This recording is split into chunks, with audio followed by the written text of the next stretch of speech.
Hey, everybody, and welcome to this edition. I'm Jim Williams, and coming in, I'm going to bring Amadeus. We're going to chat about a bunch of things. Hey, Amadeus, how you doing? I'm good. How are you doing today? I'm fine. The NFL decided they're going to change things up a little. You know, uh, why wouldn't you not? Right? I mean, they're struggling to make to get viewers to the televisions, and so let's change things up a bit. The first thing now, you're the defensive guy, right? Championships are won by defense. They changed the rule yesterday, which the Players Association was kind of like, not so sure why this is a good thing, but must be a good idea anyway. So let's talk about the new tackling situation, and I'll handle the kickoff aspect. What do you say?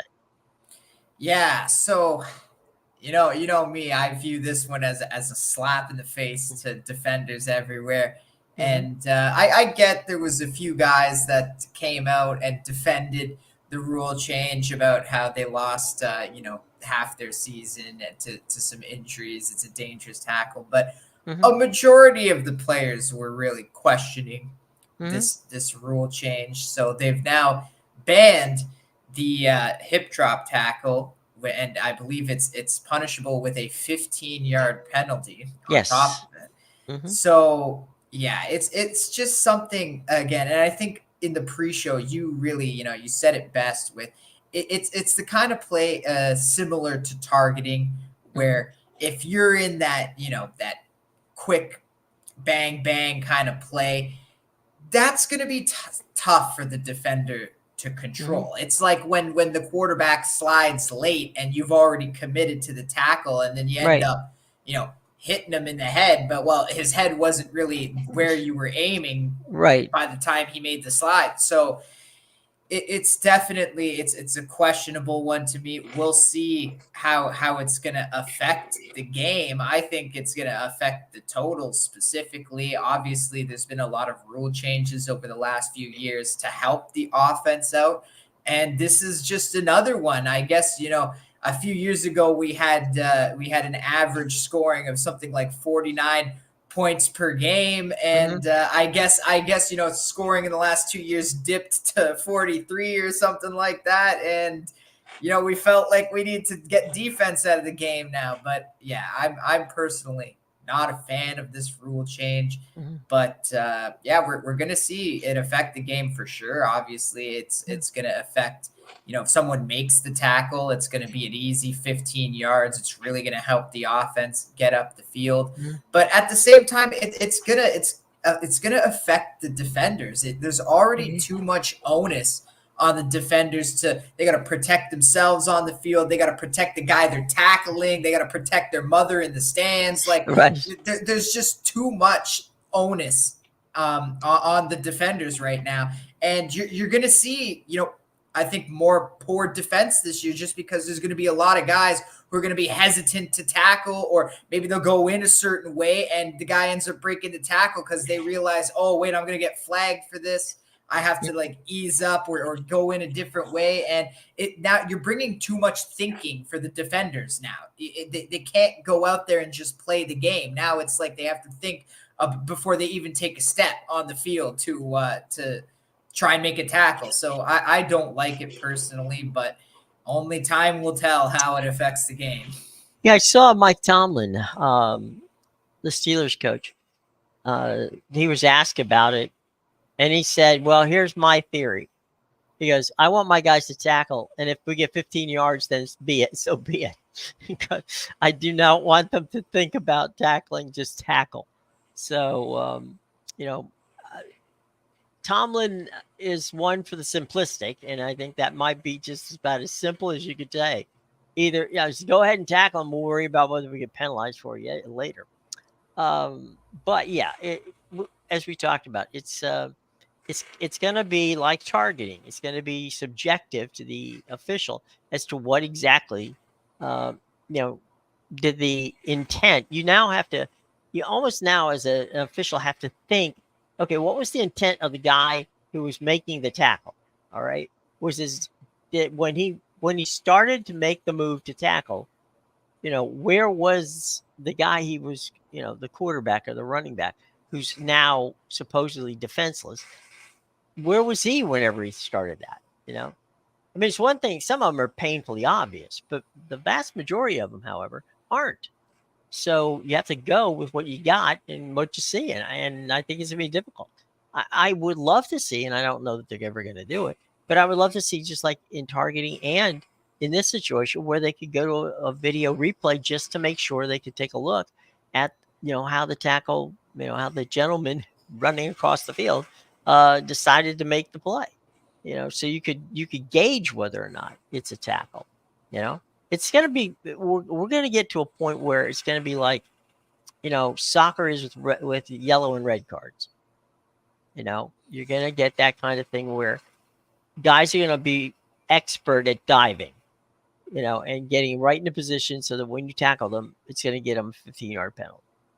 Yeah, and this is, it goes again back to the too much thinking in the game. Now you're going to have offensive players thinking about how they can get a flag here when Right. instead of just, playing the game and trying to break off the tackle and Right. get 20 yards yourself. So Right. absolutely, I think we're going to see a lot of questionable calls this year. Like we don't see that every year with and it doesn't help that, there's been a general consensus that the reffing has been atrocious last season. It's been getting worse the last few years. Yeah. And then when you start adding these subjective rules in to Yeah. cause questionable calls, then it doesn't help your reffing situation. You're just Right. bringing more scrutiny to the guys reffing the game. Yep. And people don't pay to watch the refs. So Yeah. you got that problem. Now, they also came up with the idea of something. Basically, the concept was, okay, so what can we do to bring the kickoff return back? Basically now guys just kick the ball in the end zone for the most part, and the ball comes out to the 25-yard line. Well, they went in and they did something. The NFL has been great at stealing other leagues, gimmicks, if you will. You may remember that the USFL had the 2-point conversion, and the NFL didn't. Well, when the merger happened, the NFL took it, decided that 2-point conversion is a pretty good idea. Let's put that in there. So there was a number of little things. By the way, the USFL had the names of the players on the back of their jerseys. The NFL didn't. So when the merger came, the NFL decided, hey, knowing who's on the field probably isn't a bad thing for the fans. So let's put names on the back of the jerseys. So there you go. You got names on the back of the jerseys. So now they decided, and believe me, when you take stuff from the XFL, you have got to be, really out there deciding what the heck's going on. Well, they decided to take the kickoff because what the XFL decided to do was let's really have some fun with the kickoff. So a person could actually break this thing on any given kickoff, not just, the odd ones. So here's how it works. The kicker will kick the ball from his own 35-yard line as per normal. But the 10 other players will line up on the opposing 40-yard line. The return team will basically be no more than 10 yards back from that line of 10. Okay? So if you think of it this way, yes, the player's going to be closer, right, to the action. But if you can break that line, you're going to get an opportunity to return the ball to the house. Because the only guy who can keep you from getting there is the kicker, if you are able to break that area. So that's and the rationale behind it was basically the same rationale behind the XFL. And that is, you get these gunners who run, 30 yards at high speed, and, guy makes a catch and gets clobbered, and, problems ensue. And also the fact that we talked about offense, that people weren't returning the kicks. So this is an opportunity now that if you have if the block, blocking wedge or however you get through that first line of defense, if you get through that first line of defense, there's not that much more defense coming. So it's going to make for a very interesting thing. We'll see how it works out, but it's going to be different. That's for darn sure. Yeah, definitely. And I think I even remember, they were mentioning it last season in the Yeah. XFL that this is like, a trial run and maybe the NFL will adopt it. So I Mhm. will say at least that's one good thing about the NFL. They admit when they're wrong sometimes and Right. say, "Oh, you know what? That's a good one. Maybe we'll put that in there." But yeah, we'll see. How does this affect the onside kicks as well? Because from my understanding, we don't. Now you have to Well, it's good. report when you're going to do an onside kick. There's no more surprises, right? Yeah, there's no surprising anybody with the onside kick. You can onside kick it, okay, but it has to go 10 yards from the line. Okay, so that would mean you'd have to kick the ball from your 35 to the opponent's 40, and then basically, I guess that'd be. They said you could do it if you could kick it from 35 to 35, and nobody touches it, then you'd get there. But you're gonna hit your own guy in the back of the head. So I don't foresee that being much of an option anymore. I think your onside kick is, as you say, we're reporting in to say we're going to try an onside kick. 99% of the time, everybody in the building knows you're going to try it anyway. But now they definitely will know. There will be no doubt left in that. So there you go. Things happen. What are you gonna do? Well, Caitlin Clark and her Iowa Hawkeyes got tested last night. Things came very, very close. They almost lost, but they didn't. And I know Amadeus and I every year fill out a women's bracket. And for those of you who are new to this game, uh, and I'll let Amadeus speak for the gaming community, but for the most part, it's chalk, pretty much.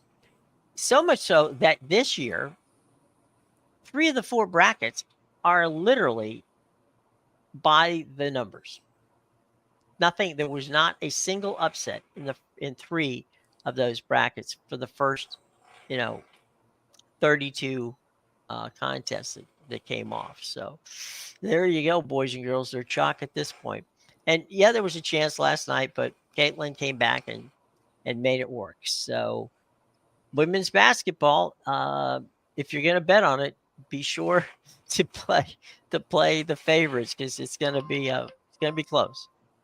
Yeah, well, now you're getting down to the better teams, so should be some closer matchups. Obviously, South Carolina, destroyed by Mm. 40 points in their first 2 games, but maybe they only win by 20 in the next one, right? We're getting down to it. Eventually, there's going to be a team that gives the better ones a little bit of struggle, as we saw with Iowa last night. So definitely getting Yeah, West down to Virginia. exciting games. West Virginia gave him a hard time. Um, I th- I'm I don't know if many people have seen her, but Juju Walker, who is a guard for University of Southern California, might be the next Caitlin Collins. We'll see, but she's guided the Trojans, who were 1 seed in the West, to the to the Sweet 16, and I think that if you haven't watched women's basketball, you really should. It's a lot of fun to watch, and they do one thing on Amadeus that I swear drives me absolutely nuts. The women will hit free throws.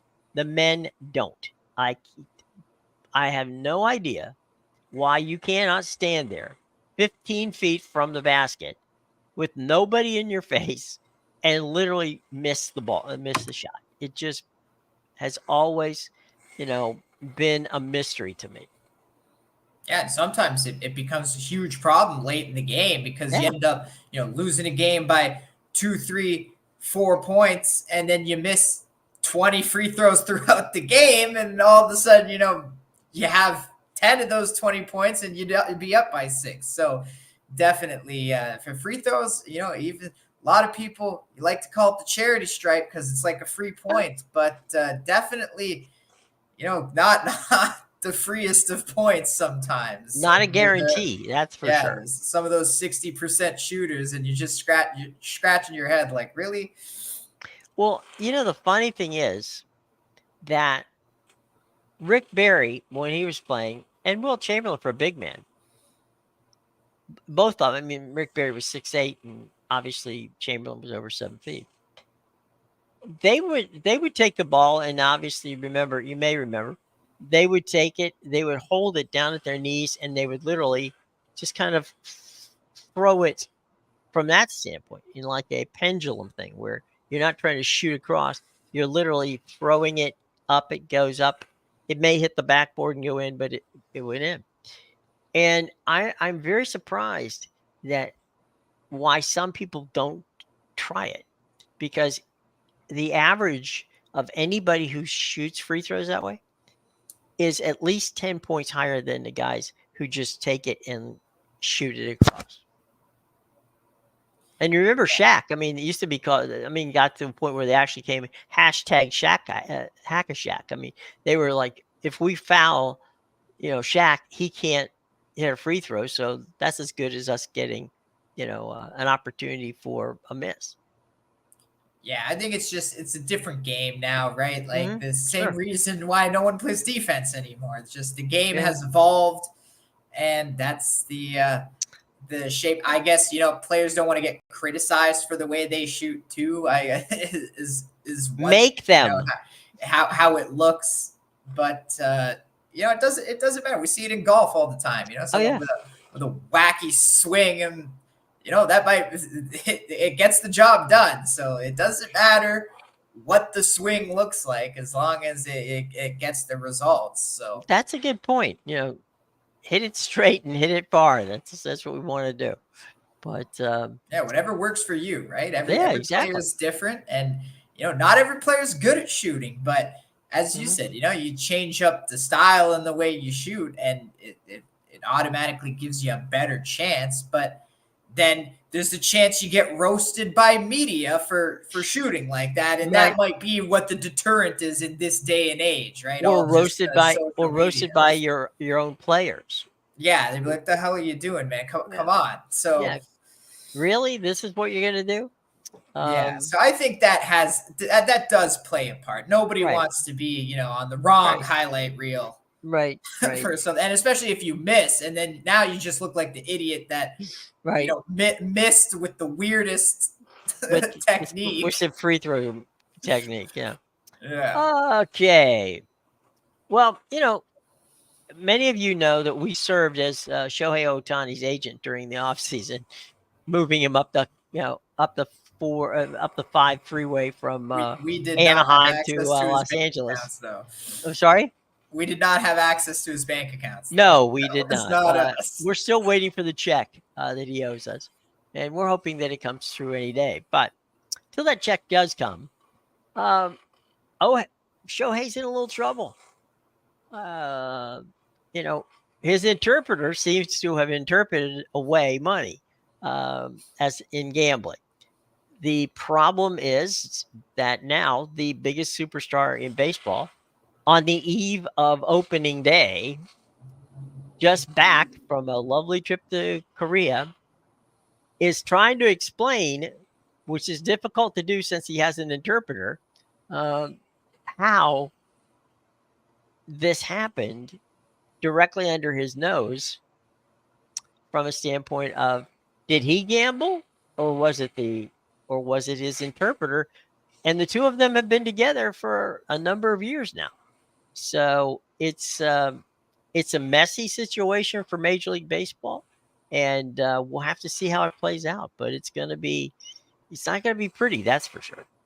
Yeah, definitely a lot to unpack in this situation, especially when he struggled to answer the questions about, you don't notice that kind of money leaving your account. Right. How did he have access to the bank account? So definitely a sticky situation. It's not looking good for Otani. His only saving grace is, if the league helps him out, really. But then that raises the issue of, you keep Pete Rose out of the Hall of Fame for the Right. same thing. All of a sudden, now you're opening up Pandora's box if we're going to defend Otani just because he's the star of the league right now. So definitely. Here's the thing for me on this one. If Otani gambled, right, and he gambled at a high rate, why would he push off the $700 million that he's getting from the Dodgers? Why would he go and take a far less rate to play? I mean, you would think he would need that money. So That's a good point. Like I said, there's a lot to unpack here. Oh, there's a lot to unpack. I'm not saying he didn't do it. I'm just saying that you would think that if he did, if he was a heavy gambler, that he would want as much money, on the upside as he would, deferred. So I don't know. But I mean, look, at the end of the day, something's going to come out, and it's either going to be he was involved or he was at the very best for Otani, he's stupid. Okay, that's the very best situation. I didn't see it. I gave this guy, I trusted him too much, blah, blah, blah, blah, blah. Okay. And I'm stupid and I should never let it happen. And that's why I got married, so I can have a wife who can take care of my money for me. So I don't know. It is one of those things that it's not going to go away anytime soon. And your point about Pete Rose, I consistently say that Rose should be in the Hall of Fame. It's a museum, okay? It's not the Hall of Nice. It's the Hall of Fame, okay? And for the record, anybody who's been to Cooperstown knows that Pete Rose has more stuff in the Major League Baseball Hall of Fame than half of the guys who are physically in there for being in the Hall of Fame. So, you can't go in any room having to do with hitting in any way, shape, or form and not see a Pete Rose bat, see a ball that, that was the 3,000th hit he got. There is a ton of Pete Rose memorabilia in the hall. And look, Ty Cobb was a racist. He's in there. God knows how many guys in there were drunks. They got in. Just again, it's not the Hall of Nice. It's the Hall of, of what you did on the field. Yeah, it should be based what you did on the field. I totally agree with that. And the other thing with Pete Rose is yeah, he gambled on games, but he never threw games. He was always betting on himself because, we're the best. That was just the mindset. Might as well make some extra money on how good I am and the team is. So we're always betting on yourself. It's not like, I'm going to bet on myself to not get a hit, then I'm not going to get a hit.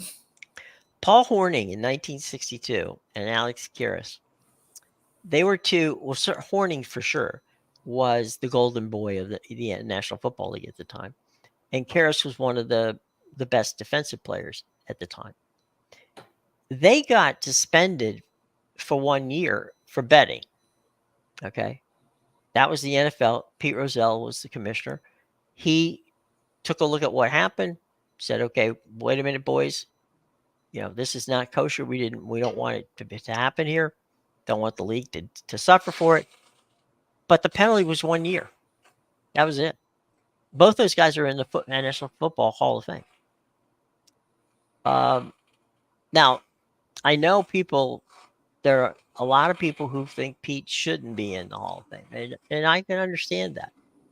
But to not even put him on the ballot so people could decide whether or not, yes or no, I think is silly. Just like Roger Clemens, Barry Bonds, and all of the guys who, were involved in the PD aspect, right? you should put it down as the era of whatever it was. There's a dead ball era. I mean, people in the 60s and 70s were heavy into amphetamines. I mean, so what's the deal, right? I mean, Doc Ellis, Doc Ellis won a World Series game while on LSD. That, my friends, is not only amazing, but that should almost be celebrated. And I don't mean, I'm not endorsing using LSD. I'm just saying anybody who under the influence of LSD can pitch that well,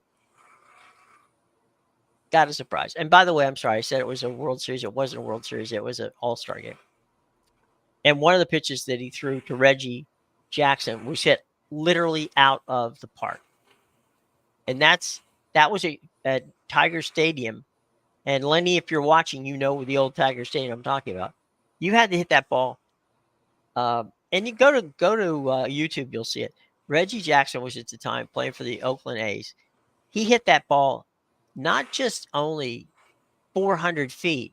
He hit it 400 feet and 100 feet high to get it over the roof of Tiger Stadium. I don't think I've ever seen a ball hit that far in my life. It hit the light standard on the roof of the stadium. That was very much like the Roy Hobbs thing in Field of Dreams when he hits the lights and they all explode and he's running around the bases. Yeah, that was one of those kind of things. So, look, baseball. The Baseball Writers Association already know that I'm not fans, and I'm not hiding it. But I don't understand. Please explain to me why you're, Bonds and all the rest of these guys, Clemens. I mean, Barry Bonds on his own prior to the PED thing had a Hall of Fame career going. Roger Clemens had a Hall of Fame career. I don't know. Paul Merrow's on the on the fence on that one, but I don't know. To me, it's again, it's a museum.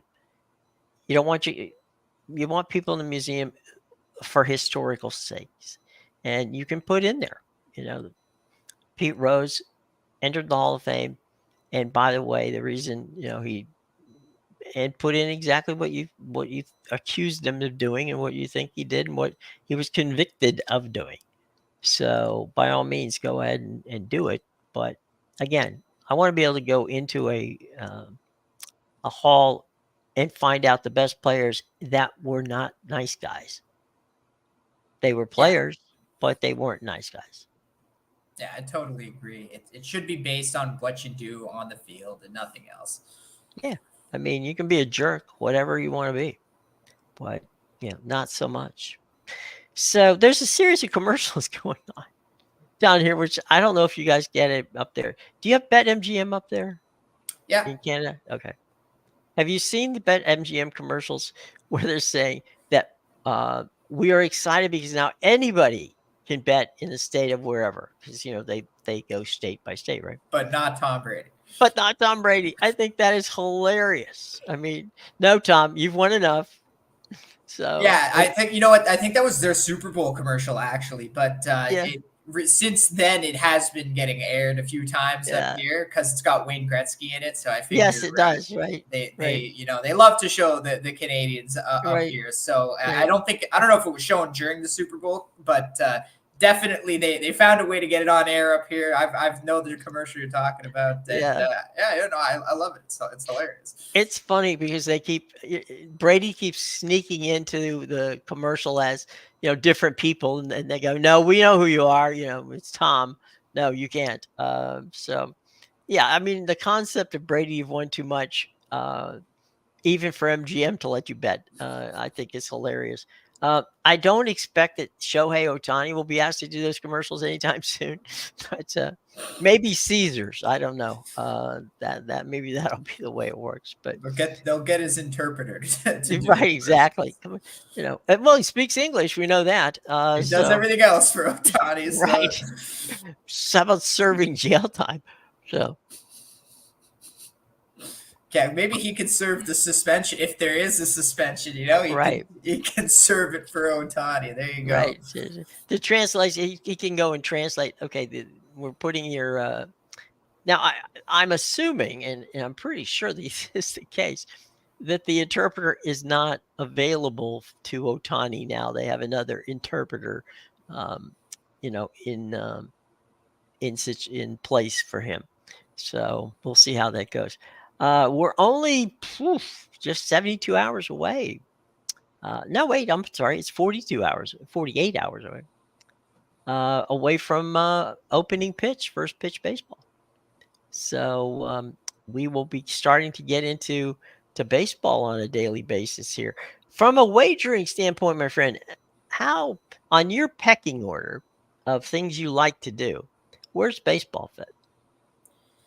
Yeah, so baseball, I mean, I'll be taking a look at it for sure this week and Mhm. easing myself into it for sure. Right. But a lot of people I know don't really look at baseball till after the NBA and NHL playoffs are Okay. over.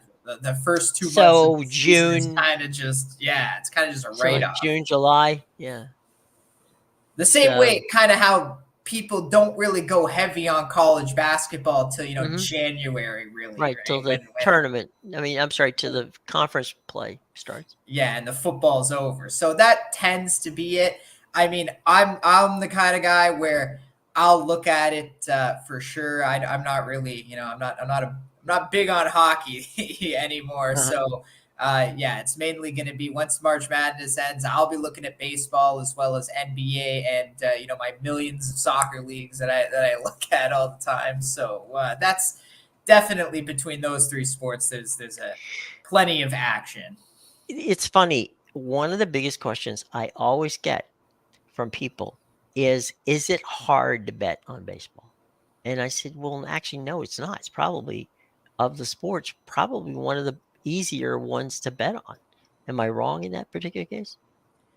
Yeah, I would say that's fair to say. No sport is easy to bet No, on, I but didn't mean to. I Yeah, I'm sorry. definitely no, I know that's not what you meant. I'm Yeah, just clarifying for the audience. Like no yeah, sport is it's our duty as it's my duty as a handicapper. right. Gamble No, 100%. responsibly. So Right. Yeah. no sport is easy to bet on, but I would say that's fair to say just because a lot of it is pitching.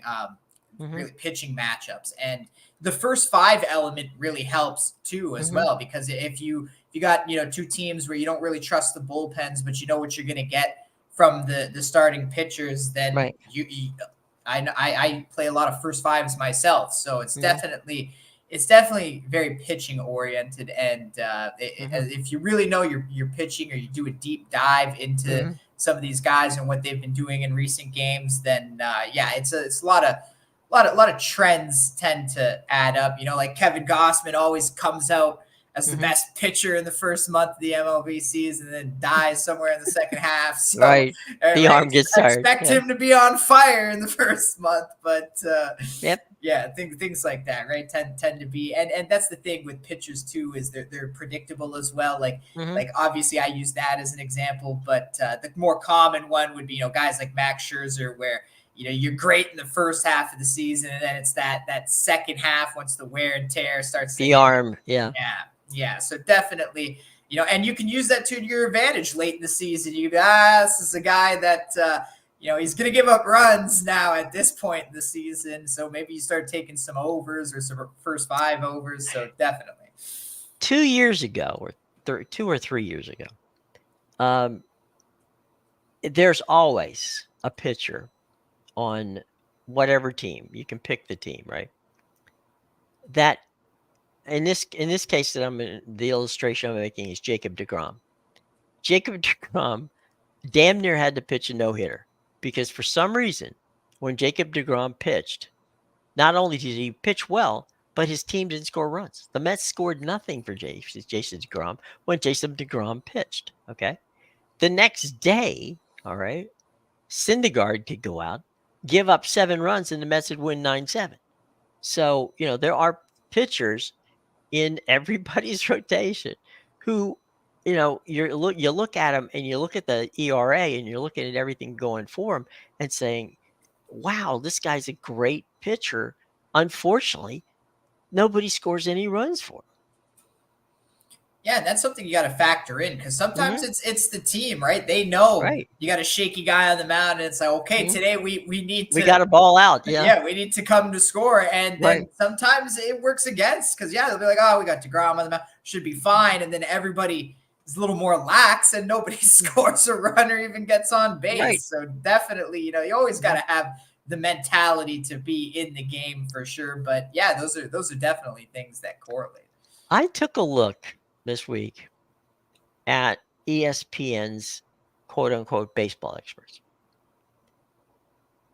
I have a new disdain for ESPN's baseball experts.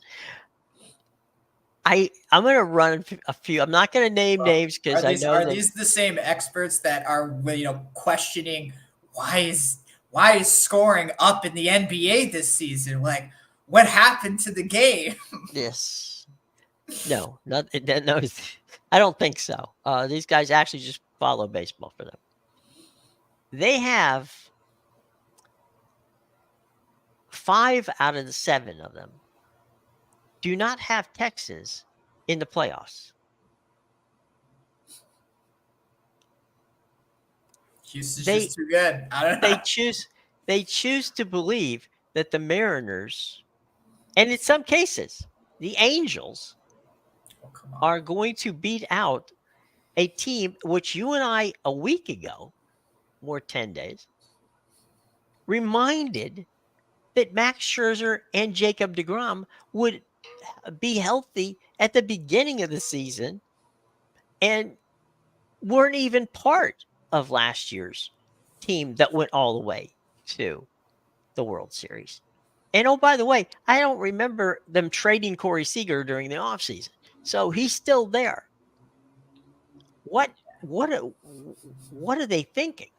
Okay. Yeah, that's I don't hilarious get just this. because it's like, the Angels lose Otani. You lose your best player in the pitching staff and the lineup, and we're going to get better this season. We're going to be a playoff team this season. So that's the first head scratcher. And then, the Mariners, maybe they're better than the Rangers, but I don't know. I'll believe it when I see it. We hear it every year that this Mariners team Well, is supposed to be they good. We sure were as on them last year, and yeah, they sure as hell weren't for that last week of the season when they had a chance to knock them out yeah, and didn't. so like with the Mariners, I say maybe, but I'll believe it when I see it. Yeah, I mean, okay, good on you. They also, they also have the Major League Baseball MVP in the American League. Again, 7 out of 9 had Juan Soto as the MVP.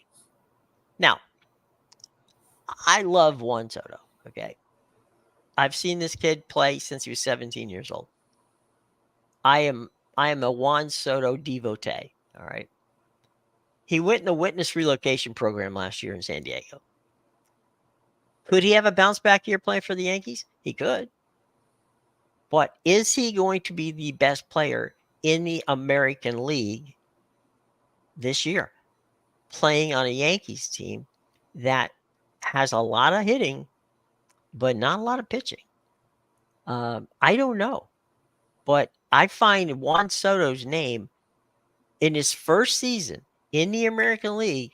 First season in the American League as the MVP. When on his same team, there's Judge, there's guys on his own team that could very well end up being that that player. And the aforementioned Corey Seager, not bad. There's a few guys in the American League who can play baseball. Yeah, I guess they just expect him to hit the ground running in New York, but I don't He know. could. One thing I don't think they realize is like, yeah, okay, he disappeared in San Diego. Maybe he needed a change of scenery, but New York is like the worst place to be for that. There's going to be so much pressure on him this season.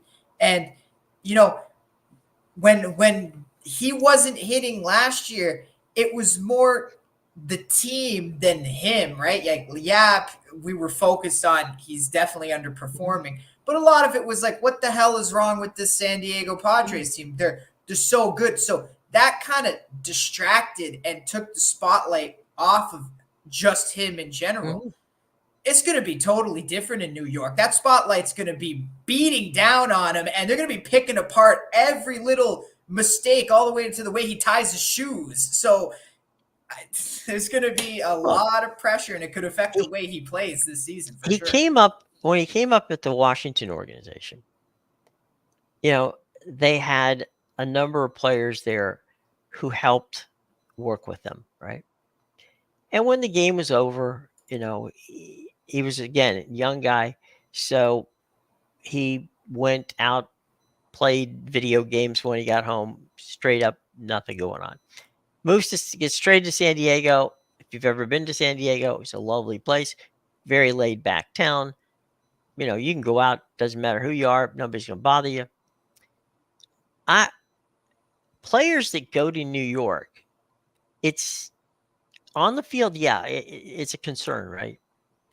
But off the field, when you are there and you have everything that you could possibly do, and it's a 24-hour city, it's a big change. And Juan had that in Washington, which is also a 24-hour town, but he was young, and they were watching him. He's not young anymore, and he's of an age where going out and partying in New York could be something that could very well take away from some of those abilities once he plays. So we'll have to see if spending a night on the town is something that Juan Soto chooses to do or chooses not to do, because you could be just as much on page 6 in the tabloids in New York as you can on the back cover of the sports section in New York. So we'll have to see how he handles that. The MLB MVP in the National League, 7 out of 9 say it is the first baseman of the Philadelphia Phillies, Rye Cape's own Bryce Harper. Love Bryce Harper as well. Bryce is certainly capable of winning MVP. He's done it before. But again, there are a lot of talented guys in the National League. We'll have to see how that works out. One of them we just spoke about for a while, who just moved over, and that's Ohtani. So the other thing too, let's just, from your standpoint, thoughts. Soto's now in the American League. There's different pitchers, different whole situation from that standpoint. Same thing for Ohtani. He's going to face different pitchers, guys who are going to be seeing him for the first time. It's going to be an interesting situation. Yeah, definitely. He's going to see a lot more teams he didn't see last year. That's for sure. Yep. So, and he's going to have to play more often in that lovely stadium out in Colorado in the altitude there. So. Right. He's not going to get to go to out there where you can hit a fly ball. On a good day, it'll fly out of the ballpark. Not going to happen there. Although, as I said before, Yankee Stadium for a left-hander, that short porch out there, that could very well be, because Soto can pull the ball. There's no question about that. Hell, he can hit it out of any place. That's not a problem. My thought and concern about Juan is his focus. Is he going to be focused on playing baseball? And that's up to Boone. Boone's got to get him ready to rock and roll, and we'll see. Because he's going to be the leadoff guy. I'm a little concerned about that, but what you going to do? Well, I mean, didn't Boone have Boone had a Judge leading off for a while for I think last year, but I will see. We'll definitely see the Yankees. A lot of people, including a number of the folks in the ESPN group, thought they were like an odds-on favorite to win the American League East. Evidently, they didn't pay attention to the American League East last year because they didn't win. There's some teams ahead of them that still are ahead of them, but we'll see. We will see. That's why they play the games. All right. We got tomorrow's Wednesday. We're going to give you a little bit of baseball and as we preview what opening day is going to look like. And we're going to talk about MLS soccer because, as you know, Amedeus likes to say, it's ML. You know, it's Major League Wednesday, Major League Major League Baseball, Wednesday. and Major League Soccer. So we're going to get to both of them then. But between now and then, Amadeus has got some stuff that you're going to want to look at in our show box below. Amadeus, tell them what's up. Yeah, make sure you check out my premium picks at bigal.com, pickadvisor.com, and theinsidersroom.com. The links are in the description below. Coming off an 0-1 day, just had one NBA play last night. Wasn't a great card, though. We're bouncing back today. I got a soccer play on the pitch in these Euro Cup qualifiers for 345, so go check that out. And I also have 2 college basketball plays for the NIT tonight, as well as an NBA, so make sure you check that out. There you go. All right, guys. Thanks for coming by today, and we will be back tomorrow on Major League Wednesday. So get your stuff ready, and we'll be talking baseball, and you can talk it with us. If you have questions about any of the stuff we're talking about, please go ahead and leave it in the comments. Also, ring that bell and subscribe. We greatly appreciate it if you would. Okay? All right, everybody. Have a great day. We'll see you tomorrow.